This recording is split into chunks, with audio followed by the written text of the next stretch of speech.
Hello, all, and welcome back to a new episode of TV and Us, a conversation show about the TV series we just can't stop talking about.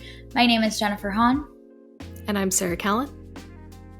And each season, we focus on a different show, reviewing it episode by episode, and we invite you to watch along with us. Right now, we are reviewing Alien Earth, and today we are on episode 7, the second to last episode of the season, titled Emergence. If you haven't watched this episode yet, this is your spoiler alert. We are diving fully in. So, Sarah, do you want to start us off with a summary for Alien Earth episode 7? Sure.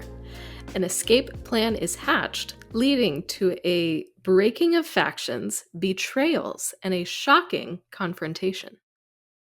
Oh, okay. That's a lot of hype. Yeah. Okay. What is your episode title for episode 7? My title is Pie. The number, not the food. Nice! Did you have any runners-up? I had a lot of runners-up, actually. I did too. What were some of yours? Another one was gas leak. Nice. Another one was an accident. Okay. And then another one was B7. Oh, okay. Nice. Some runners-up were jailbreak, be useful, and we're not safe. Yes. Yeah, those are all good options. Yeah. Okay, let's dive in. Where are you at with Alien Earth now that we're on episode 7? Yeah. This episode worked for me. Give me some good xenomorph kills. I particularly love, I wasn't down with this premise. I understand Alien Earth means that the aliens are coming to Earth, and it took me a long time to get okay with that. And in this episode, I am 1000% okay with that because it looks so visually different than what we've seen the Xenomorph do in the franchise so far. And seeing this alien in broad daylight, in lush green foliage, just murdering some dudes. I'm like, okay, this is interesting. This is different than what we've seen before. So it's a cool use of this world to see this creature in a different context doing its thing. I feel like a lot of times, it's kind of dark when we see the xenomorph doing its thing, and it was just cool to see it in the bright light. The other, I think, notable thing in this episode is I think we have the beginnings of some Rage Wendy, which is exactly what we've wanted since episode 1. So honestly, the way that this episode ends makes me really excited for the next episode. And if they don't give us Rage Wendy, I am going to be upset. But I'm here for some Rage Wendy, and that seems to be where the show is going. So I'm very pleased with that. Oh, yes. Rage Wendy is fully going through puberty, and she's got some feelings that she needs to voice. I would say this episode was all right. Like, I think it continues the thing that we were doing, and I felt a little bit like I was like going through the motions with this. It's kind of double clicking on plot points that we already know about. And so there weren't any major surprises or new rules or new like big character moments that I think are introduced. Like everybody kind of makes decisions how you would expect them to make decisions, which I think is maybe just a little bit less interesting to me. I feel like I really understand the whole Alien versus Predator, that genius whole piece of IP that was created. You're like, yeah, that's what I want to see. When you see the xenomorphs just like romping through the jungle, which was really great to see. So you nodded to that. I just don't know what the show is trying to do anymore. I feel like I've like been so hot and cold with the show. Like I was very cold at the beginning, very warm to it in the middle. And now I'm kind of like, all right, I think I'm ready to be done. Do your big battle sequence, do the spectacle. We're going to get some like raiders that are going to come in.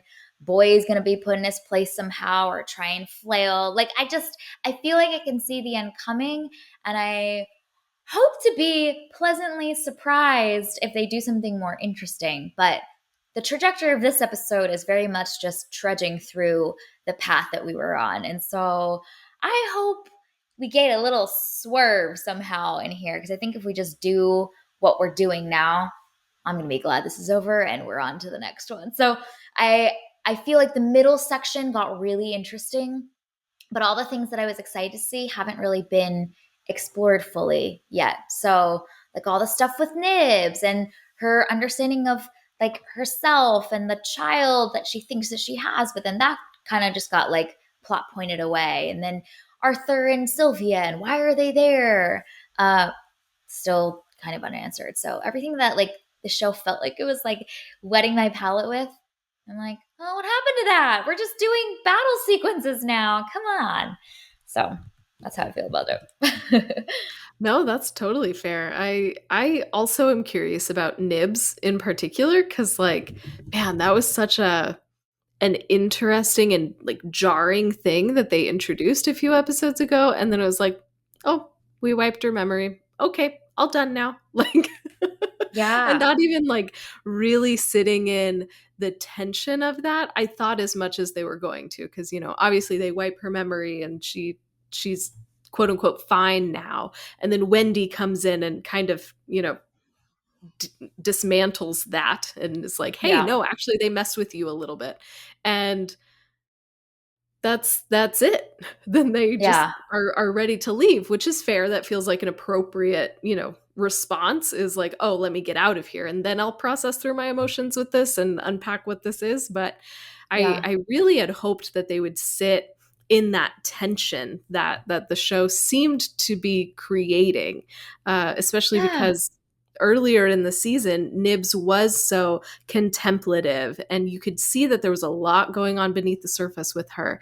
And Hmm. I don't know where did that go. It almost feels like even the stuff with Curly and Curly wanting to be, number one, Yes. that has completely gone away. And so it feels like with this show, I don't know if it was originally supposed to have like 10 episodes and it got Mm. reduced to 8, or it just feels like they have started a bunch of storylines with these characters because there's a Yeah. lot of characters in this and they've started a lot, but they're not going to be able to wrap up all of them in the next episode because we only have one left. So there's no way Yeah. that you can tie up everything. So are they going to be able to tie up the few in a way that is satisfying? I don't know, but there is a lot still left hanging with a lot of these characters. Hmm.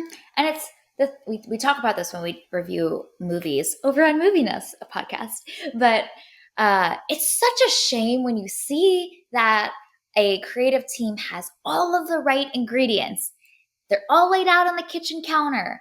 And you're like, why did you make a soup like that? Because you had everything you needed, but we didn't really use them well. And I think that's the ones that I mourn the most, because you can feel the potential of what this show could be. There's so many interesting dynamics to explore about human nature and our relationship with AI and technology and hubris. Like, it's all there, and do the spectacle with it. But the show almost knew those things, gave us a taste, and then turned a different direction and like wasn't interested in going a little bit deeper. I would have loved to see some really interesting, like you mentioned, character dynamics with Curly, discovering her ambition, and that being almost these parallels to the way that Boy Genius also has this huge ambition, but there's this jealousy and these clashes with Wendy. And how does she navigate those? How does she weasel her way to the top? How does she try and form alliances? And all of the like juicy stuff that happens along the way. How does Boy Genius manipulate and pit them against each other? That's a whole storyline that the show kind of started like step 2 of, and then did not take step 3, 4, 5, and 6. And there's so many of those with that, that are like that. So I don't know, maybe we're just gonna get it all in the final episode, somehow, and just have a Vegas buffet for all of the payoffs. But I think that because we haven't explored them along the way, whatever we're going to get in ending is going to not feel satisfying anyway. Um, One of the other things that I think is really cool but kind of disconnected from any like stakes and emotions for the character is Wendy learning how to direct and talk to the xenomorphs. I think that's like, I mean, it's just visually really cool and like cognitively really cool, because these creatures we've seen in the franchise are absolutely like killing machines, and to see her wield them and use them and for them to have this deference for her is like really fascinating to watch. But that's all it is to me. Like, it's just really cool. But I would have loved to see Wendy discover this ability that she has, and maybe along the way, like secretly developing this skill set behind Boy's back, and that being part of her growing rebellion, her growing defiance, and her finally using those abilities to break free, and her scheming along the way. But right now, like everybody knows that she can do it. Like Boy Genius knows that she can do it. And so I'm like, okay, this is not just like a cool superpower that she has, but it's not tied to a desire that the character has that is blossoming over time. And so I think there's a missed opportunity there as well that I would have liked to see the show just think a little bit more instead of just giving us cool stuff, which is very cool. But what does that mean for the character? What is that saying for the character that she's so interested and drawn to this connection with the xenomorphs? Maybe it's from loneliness too. That could have been a whole interesting storyline. Feeling isolated and the xenomorphs being this like only form of connection that she had. That's cool too. I could get behind that, but the show's not interested in doing any of that so far. Well, and I still have the question of why is she the only one that Yeah, can that's true. communicate with them? Like, why her? I'm with Curly from like 4 episodes ago going like, why is she so special? I need to know this answer. But I totally agree. I feel like that she went from, you know, hearing them and hearing that same frequency to some proficiency of their language so quickly. Yeah, And like, wow, okay. I guess an immersion course, maybe. I don't know. I don't know how she did that, but that's cool for her. But the other question that I have about this, and they don't have enough time to really explore it because we only have 1 episode left, is yeah. what is her relationship with the xenomorph actually? You know, because I Oh. think something really interesting could be, you know, that they're like temporary allies, but like the xenomorph has priorities and instincts and things that it's trying to do. I mean, because we've seen in other Mm. films where the xenomorph is just trying to protect her babies. That's it. She's just trying to protect her eggs. The humans come in, start messing with it, and so then she just takes out the humans because they're Mm. trying to hurt her kids. Like, makes sense. It's total like mama bear instinct. And Yeah. so the xenomorph has her priorities, what she's got going on here, that are not necessarily tied to Wendy. So even Mm. though they can talk to each other, they're not necessarily aligned with each other. And like the xenomorph isn't like an obedient dog that will just like do whatever you say. Yeah. Cause so I think that there's an opportunity there to Mm. explore that tension. Like I would really love to see it if like Wendy, you know, calls the xenomorph and the xenomorph does something else. Like I want there to be that friction there because the xenomorphs are really interesting, and so far we haven't seen them, I don't think, like They ally with haven't. anybody else, and Yeah. they just kind of do their own thing and have to protect themselves and their own. And so Yeah. I think that could be really interesting when their two priorities clash and seeing what happens then, because what is Wendy going to do if the xenomorphs get mad at her, you know? So Yeah. again, we only have 1 episode left, so there's not really like the time to explore that, but I would love Mm. some friction there. I think that that could be really interesting and be a cool like spectacle moment as well. Mm. And cognitively, just like seeing this beast, honestly, this creature that is so powerful, not bow to humans. I would love to see that, honestly. uh, there's something about Wendy. It's a Ray problem. It's the Ray problem. Like, she is just invincible. she's special. We don't know why. It's not been explained to us, but she seems to like just do anything that she sets her mind to, and has very limited like wrestling and struggle with it. Like even her discovering this superpower, really cool. But she immediately goes from I could speak their language to like now they just listen to me and are obedient to me and I can use them to kill anybody that I want. Like something about that just like rubs me the wrong way every time because I'm like, it's not that easy, okay? You know, like it's the Ray problem. We love to buy into characters that really earn and like struggle and work through and desire, and then they get to that moment of triumph. And when it comes too fast, I'm like, that's not how the world works, you know? I don't know. Maybe other people were really loving Wendy. I'm not sure, and I'm just the problem. But I am like waiting to see.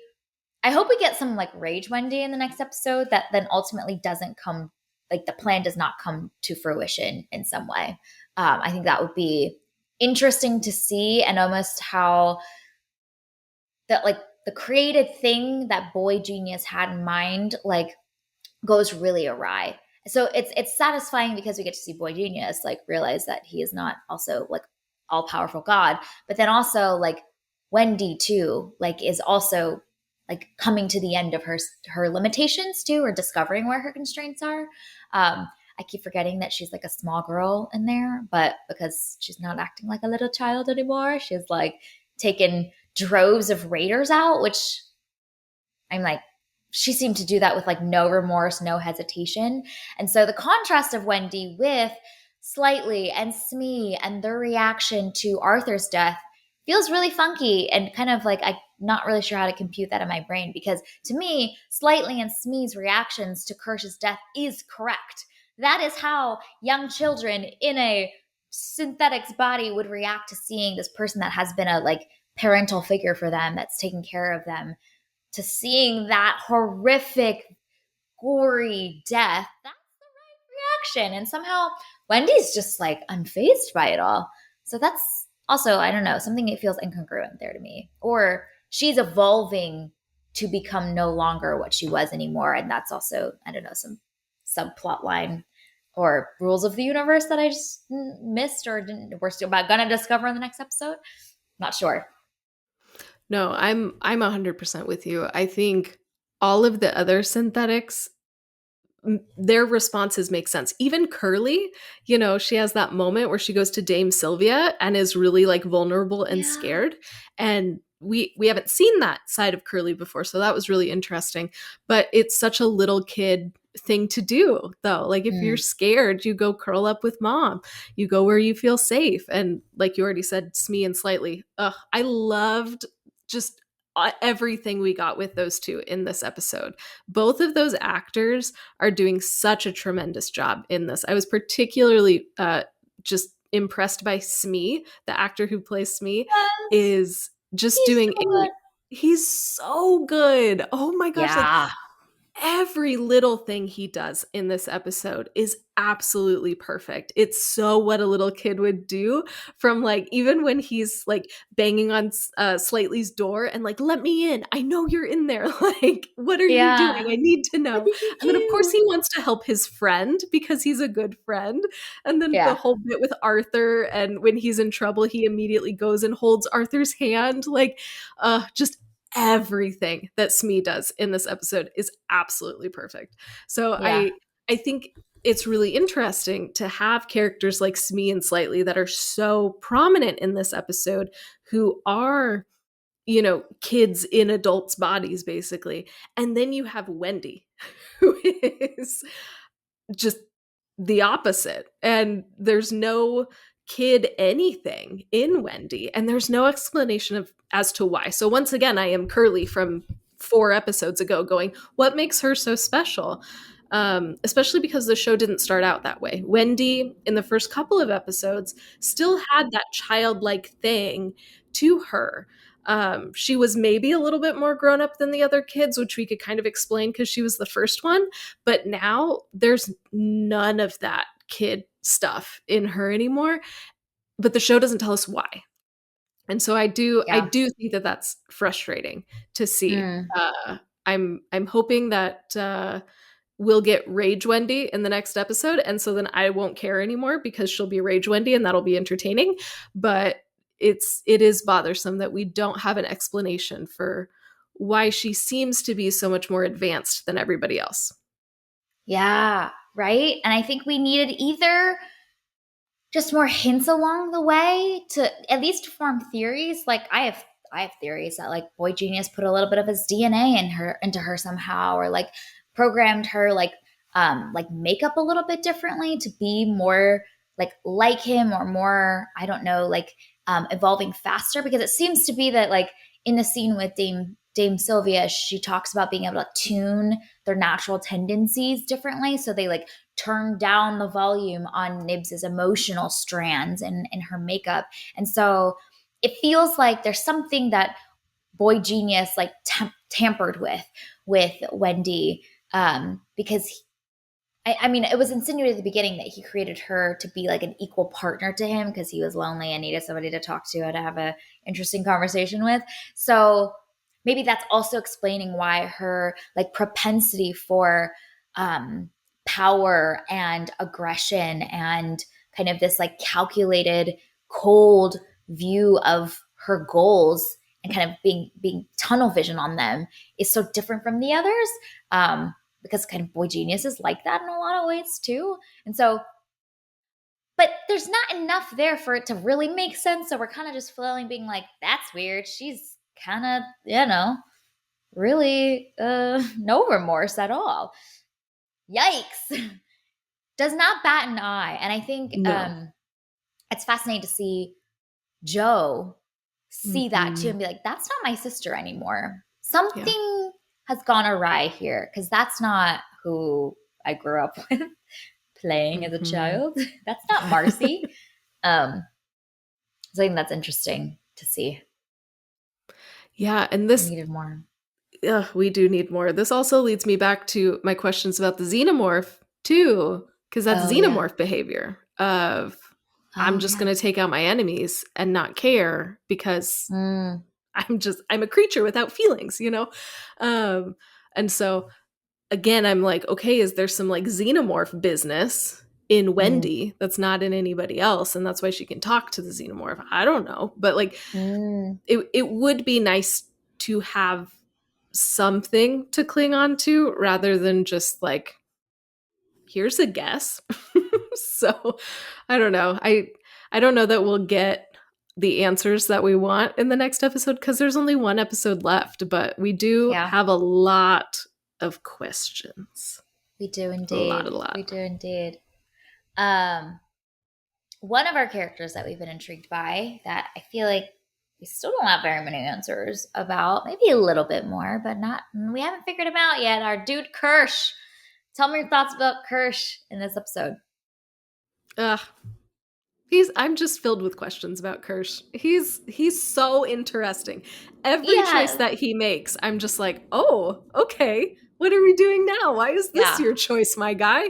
And his ability to seemingly play both sides, I think, is really, really fascinating because, on the one hand, he helps Slightly and Smee because their plan is stupid because they're children.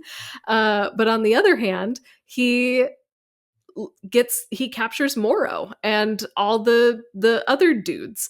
Um, so yeah, it's really interesting. He doesn't move or do anything to try and save Isaac, and then he manages to save Smee and Slightly. Like so, just his choices are incongruous, and I love that. I'm so interested in him because you don't really know what is driving him. He doesn't appear to be aligned with anybody really, and he seems to just be making just kind of like hedging his bets a lot of the time, you know? Like, okay, Mm, maybe I'll let you guys go because maybe the stuff with Moro will work out and it'll piss Boy off, but oh, maybe I should actually save you because yeah. you're valuable. I don't know. We don't know his motivations, and I find that so interesting for this character. So yeah, anytime Kirsch is on screen, I'm like, yes, let's learn something new that doesn't make sense with anything else we've learned. I'm here for it. Like, I'm not frustrated with this character because I feel like it's all of the contradictions are adding complexity, which I'm Mm. really appreciating. And it's just, Yeah. I don't know that we'll ever get an answer, but I am excited to continue to try to put this puzzle together that I probably will never solve. I'm intrigued if you're gonna like what the puzzle is that we get in the next episode. Like, Hmm. theoretically, we should have a lot more answers maybe about Kirsch in the next Maybe. episode, but Who jury's still knows? out. I mean, they've managed to like string it along for 7 episodes, so we'll wait and see. I would love to see almost like the like not the actual montage, but for us as a viewers, just to like some reveal that happens where we're like, Kirsch was behind that the whole time. That he was putting on a show in this scene and he let them go because of that. He's capturing Moro because he needs to pretend that he's still aligned with Boy Genius, but that's actually because he has some grand. Like, I would love for like the equivalent of like the end of like a psycho thriller where you get to just see that like, they had this plan the whole time. I think that'd be so satisfying.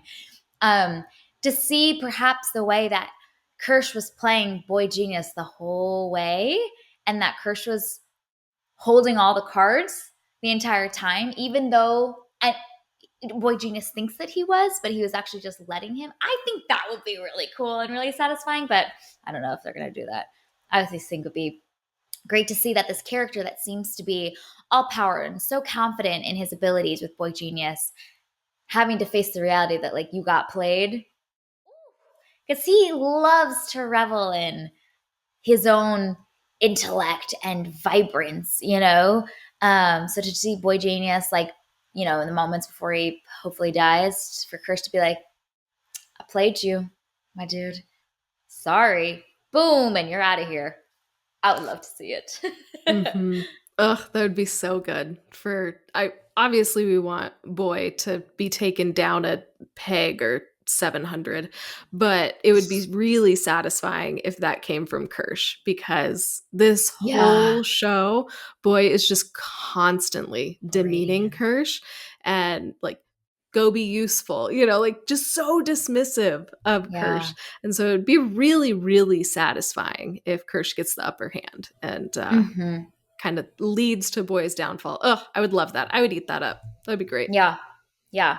Like if somehow Moro and Kirsch together have Yes. been working together the entire time, and that would explain why all those sequences in the previous episodes where Kirsch is watching slightly talk to Hmm. Moro, and he's just like, okay, this plan is going according to what we schemed up. And kind of him watching that is not him being upset and finding that slightly is doing something bad. It's actually him being like, good, plan's on track. Yes, Yep. keep it going. Like in order to draw Moro in somehow. I don't know.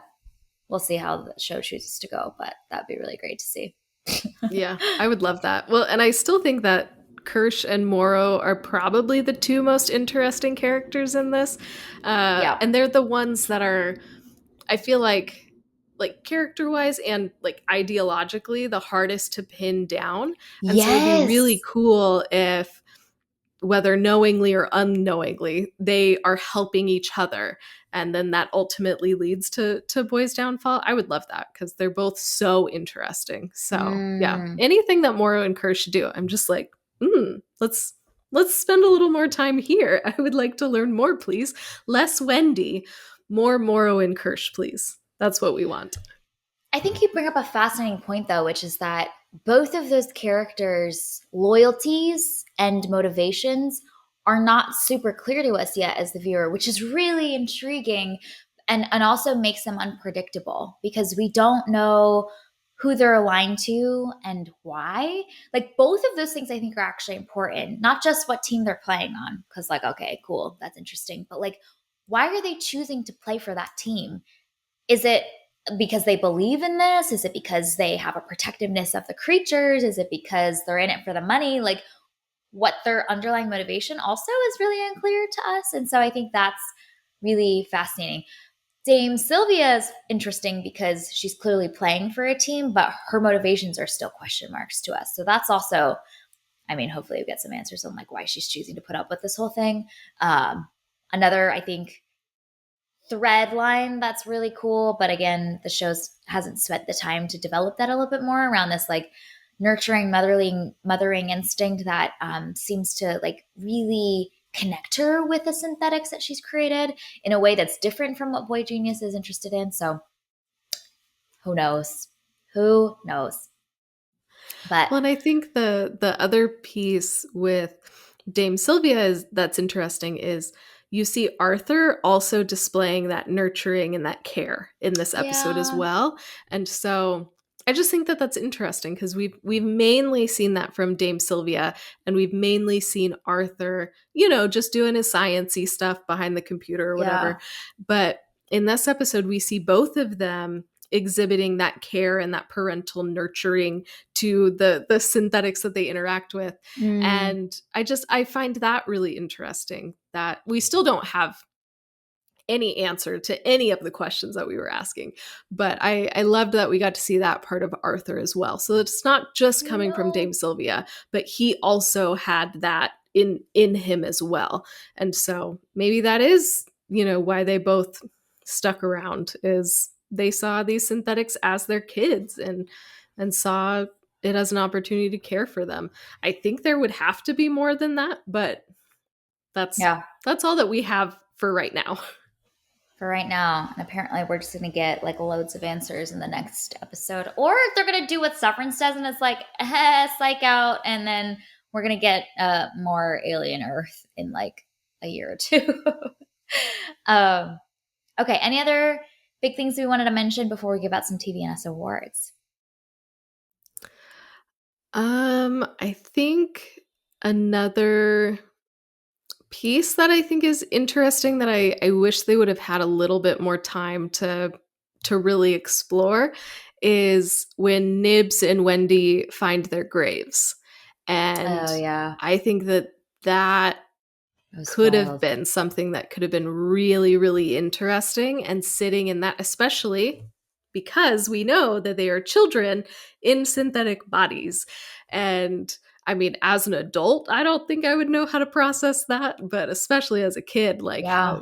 how do you deal with that? So if we had more time and more space and things, I think it would have been really interesting to maybe have like introduced that earlier or something, and like one Mhm. of them finds the graves, and that's something that they are emotionally wrestling with that shows up in all these weird things that they're doing. I don't know, Yeah. I feel like that's such an interesting idea that there was just no time to really explore, even though that probably would have been really interesting. Yeah, agreed. It's a great visual too. I think like a Yeah. visual representation of what has happened that we cognitively knew, but to see it visually in front of us is also just a fascinating like experience for us as a viewer too, to see this being that has a consciousness and is looking at the death of their previous selves, but then also feeling like, but that's me, but I'm here now. And kind of the oddity of it all. I think we intuitively feel that this is not right. This is very wrong. But I think that visual of Nibs like hunched over her own grave of herself's consciousness that's now in the new body is like a really great visual representation of that. That's cool for us as the viewers to also be like, this is really weird. In case we've forgotten, this is kind of whack. So yeah, I think that was really great. My last little shout out is I love the moment where right after Boy is fascinated and talking to Octo Eyeball wedged into Sheep, um, his immediate instinct is let's put this inside a human. And I think the velocity with which he comes to that idea and has like no consideration, no regard for like the implications and the ethics of any of that. He's just, you see him so drunk on the idea of, oh my gosh, I have a new potential discovery, and just pummeling down that potential idea is a really great commentary on the way that we sometimes think about and do business and innovation. So I loved that sequence. That is a thought that did not even occur to me in that velocity. So I'm like, oh, whoa, whoa, whoa. This guy is deranged. That's some of the first things that come to mind. And so I think that was a really fascinating moment. And also, I wonder if we're going to get some payoffs for that in the next episode, or if we just won't have time and the raid's going to happen and we don't even get to explore that. And they're going to leave that for like another season of television, perhaps. Well, and I think the interesting piece with that also is we've seen one example, I think we've only gotten one, of the alien octopus or the octopus eyeball guy taking over a human with the engineer on the ship. I don't remember his name in the episode. Yeah. Um, and I don't know that he speaks after the eyeball octopus takes over him. So I with that in the back of our mind, and boy is like, oh my gosh, this is gonna work. We've already seen one example of what it looks like when this alien takes over a human. And so we have that knowledge, boy doesn't. So I'm curious to see if we get to see this just horrific experiment that boy is about to run, if it's going to line up with what we've seen before, or if Or be this alien different. has learned and Evolved. evolved and is now able to communicate via a human when the alien maybe wasn't able to before. I don't know. So there's Yeah. there's some potential there based on the very, very tiny knowledge that we already have that maybe Yeah. doesn't match up with what boy is imagining this is gonna do. So I don't Yep. know. We'll see. But it's The horrifying unpredictability. whichever way you think about it. Yeah. Yeah. So yeah. Yeah. This is uh we'll see what the next episode chooses to do. They can go in so many directions because, as we've mentioned, they have too many loose threads to tie up. Okay, let's give out some TVNS awards. So the first category is most human. What is your choice for this one? Okay, I want to give it to our girl Nibs when she says, "We're all gonna die here, and then the bugs will crawl in, and we'll all be ghosts. I don't want to be a ghost." I'm like, you know what? That's really human, where we're just Yep. filled with existential dread and just focused on our own deaths. Yeah. It's a very human thing to do. Yeah. When we have the capacity occasionally to even acknowledge the horrifying thought. Yeah. My choice for most human is also Nibs, and it's her having a whole character for Mr. Strawberry. So Aw. human. We all have imaginary Yeah. characters. We all have stuffies. Mr. Strawberry is kind of crazy because he says F you and then people die at the end there. So I'm scared of Mr. Strawberry personally, but everybody's got a stuffy from their Mhm. childhoods, I'm sure. So It's so Mr. good. Strawberry is her choice. Uh-huh. Down to earth moment is the next category. What is your choice for this one? I want to give it to Smee and Slightly for being terrible liars, but trying to lie anyway. Nice. Yeah. Great choice. My choice for this award is actually like from that same moment, but Mhm. it's specifically when Smee, again, shout out to that actor, Oh, so is good. nervously swaying back and forth when Arthur's like, "You're lying." He's like, no. Like, well, dead giveaway, but the Mhm. the human body doesn't know how to lie, and so it's just so endearing seeing this like little child be like, no, as it's like fidgeting so anxiously. Ugh, it's So so good. That scene was just brilliant. I want to go watch that scene again just to focus on that actor because he does yeah, a tremendous job. Like, oh amazing job. God, just perfect. Yeah, yeah. Okay, the next category is most haunting line of dialogue. What is your choice for this one? Yeah, we just talked about it, and it's when Boy decides that he wants to put the eyeball into a human, and he says, "I know just who to use." Mm. That Yeah, is terrifying. yeah, with this like sparkle in his eye, the gleam in his eye. Oh, it's so Um, awful. I'm giving this award to our dude Kirsch. It's after Wendy says, "What happened to Isaac?" Kirsch says, "Science." So I good. love it. I love it so much. It's so good. All right, what are you excited to see in this finale of Alien Earth? Yeah, I have one thing written, and it's in all caps: Rage Wendy.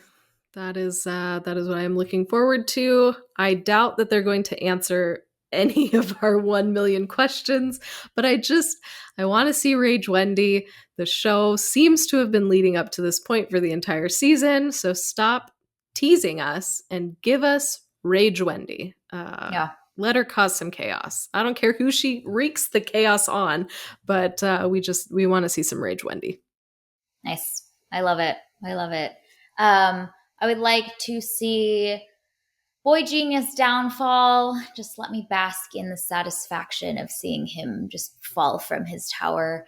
And then I would just like as much time as possible with Octo Eyeball. Honestly, like he Octo Eyeball is not really in this episode too much. There's this really great like pie conversation where he's just like telling you the next few digits of pie casually. But I think there's so much potential there, and the show seems captivated by it. So I feel like there's a shining moment waiting for Octo Eyeball's like jailbreak or to be an agent of chaos somehow in what I'm sure will be a high spectacle, high action finale. So I would just love to see whatever that thing chooses to do next. I love that thing so much. You really do. I did not have it on my bingo card that you would fall in love with Octopus Eyeball Guy, but you really have, and I love that for you. That thing is freaking terrifying, and I'm Yeah, grossed out every time it's on screen. But I'm glad that you are having such a great time with this alien, who is I'm the so most endeared by horrifying it. thing we've seen. It's so horrifying, but it's also so badass. And Yes. I'm like, do I need a keychain of this thing? Like, this is really cool. I would like some merch. Thank you, everybody. It would be Really. really cool though if like Octo Eyeball Dude just like, I don't know how Boy is gonna set this up with his human Mm. experiment, but if the Octo Eyeball Dude just like zooms out of the sheep and just straight into Boy, like that would also be really satisfying if it was just like, Oh, you're trying to get me to go into this person, I'm not gonna do what you want. I'm gonna take over you. And that would be a cool downfall for Boy as well. So that would be some great, like, dramatic irony, too, of like the thing that Boy wants to like wield is the thing that will mhm, cause his downfall. I love it. it would be I cool. love it. All right. Well, this is our review and discussion of episode 7 of Alien Earth. You can find available to stream on Hulu. Thank you for listening to today's episode of TV and Us. Our name sums it up. We're big fans of TV and the powerful ways we can connect with each other and the world around us. This podcast is about all of us and our shared stories. So everyone is welcome here, and we're so glad you spent time with us today as we continue our journey through Alien Earth. You can subscribe to this podcast on Spotify, Apple Podcasts, or wherever you tune into your favorite shows. Drop us a rating and a review, letting us know what you want to see in this finale of this season of television. You can connect with us on Instagram, Threads, and Blue Sky at TVNSPod, or email us at tvnspod@gmail.com. Check out our website, andusmedia.co, for the latest on TV and Us and our other podcast, Movies and Us. We will be back soon to discuss this finale. We can't wait to see where the show is going to take this journey. So we hope you have an amazing week, and we'll talk again with y'all very soon.